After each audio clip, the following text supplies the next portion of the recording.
संत कहते हैं कि हम मनुष्य कलयुग की कौवा से भी बेकार हैं। तो हम कब सुधरेंगे?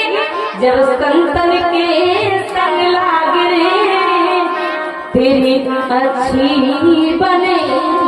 जब संतों के संग में जाएंगे। महाराज बहुत दिव्य उपदेश कपिल भगवान ने अपनी मैया को दिया। मैया का कंठ गदगद हो गया। मैया भगवत भक्ति में लीन हो गई और भगवान कपिल देव उपदेश देकर के चले आए और सागर तट पर पहुंचे। आज भी कपिल भगवान गंगा सागर में विराजमान है। बोले कपिल भगवान की। मनु महाराज की 3 बेटियों में से मंझली बेटी की कथा सुनी आपने।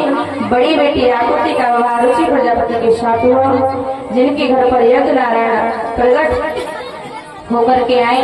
तीसरी बेटी प्रसूति का विवाह महाराज दक्ष प्रजापति से हुआ, जिनसे 16 बेटियों को जन्म हुआ। और 16 बेटियों में से एक है महारानी सती, जिनका विवाह भूत बाबा भोलेनाथ से हुआ, पर इनकी कोई संतान नहीं हुई। क्यों नहीं हुई? क्योंकि इनको अपने पिता के यहाँ यज्ञ में जाकर के मरना पड़ा। तब महाराज इतना कहा। महाराज परीक्षित कहने लगे, हे प्रभु श्री सुखदेव जी, ये प्रसंग तो मुझे थोड़ा विस्तार से सुनाइए। मैया सती को अपने पिता के यहाँ यज्ञ में जाकर के क्यों मरना पड़ा? तब कहते हैं कि मैया सती के पिता है महाराज दक्ष। इनको बड़ा पद मिला, प्रजापति नायक इनको बनाया दिया गया। तो महाराज जिसको बड़ा पद कोई मिलता है ना, तो उसको घमंड आ जाता है, मद आ जाता है, अहंकार आ जाता है।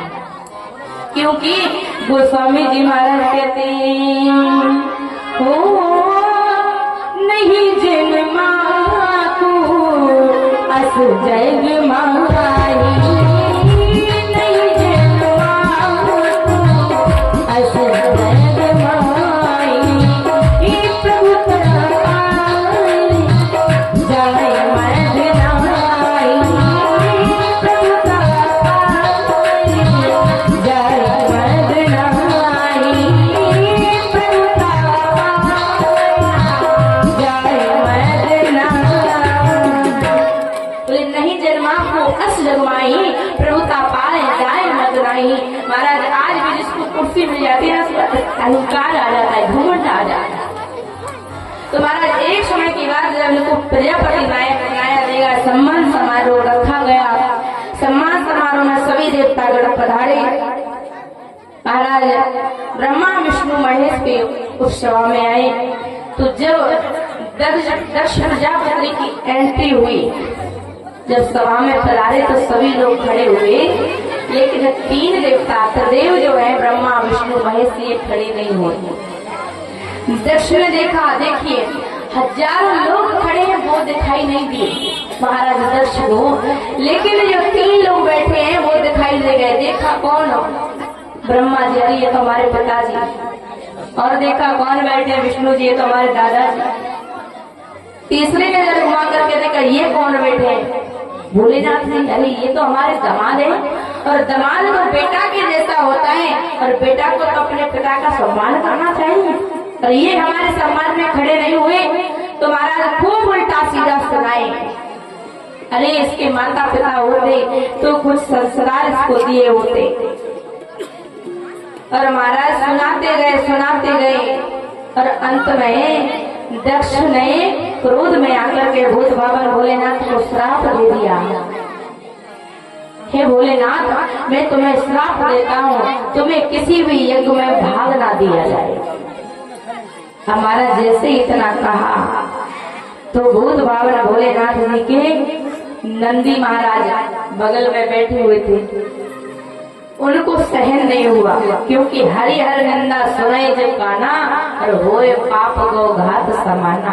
यदि कोई भगवान की निंदा कर रहा हो या गुरु भगवान की निंदा कर रहा हो, यदि आप उससे टकरा नहीं सकते हो तो उस सवाल का त्याग कर दो या फिर उसको जवाब दो। नंदी महाराज को बड़ा बुरा लगा और खड़े होकर के तमक उठे, हे महाराज दक्ष, पद के मद में आकर के तुम भूल गए, देवों के देव महादेव को तुम श्राप दे रहे हो। जाओ, हम भी तुमको श्राप देते हैं, तुम बकरे की तरह बड़बड़ा रहे हो, तुम्हारा बकरा का मुख हो जाए। अब महाराज जैसे ही इतना कहा तो महाराज दक्ष के पक्ष में भृगु जी खड़े हो गए। ए शिवगणों, तुम हमारे महाराज को श्राप देते हो, हम तुमको श्राप देते हैं, जाओ सारे शिव के गढ़ पाखंडी हो गए। जैसे ही शिवगणों ने सुना तो सारे शिवगण खड़े हो गए। ए बुढ़ा बाबा, तू हम शिवगणों को श्राप देता है, हम तो तुमको श्राप देते हैं कि तुम्हारे जैसे ब्राह्मण भिक्षुमंगा हो जाए। अब महाराज भोलेनाथ का माथा खराब हो गया। हे प्रभु, यहाँ सम्मान समारोह चल रहा है कि श्राप समारोह चल रहा है? भोलेनाथ जी ने अपने शिवगणों को शांत कराया और उस सभा को त्याग करके भोले बाबा कैलाश पर्वत पर चले गए। अब महाराज समय आया, किसी ने यज्ञ नहीं किया, तब भूत बाबा भोलेनाथ को नीचा दिखाने के लिए महाराज दक्ष ने यज्ञ किया।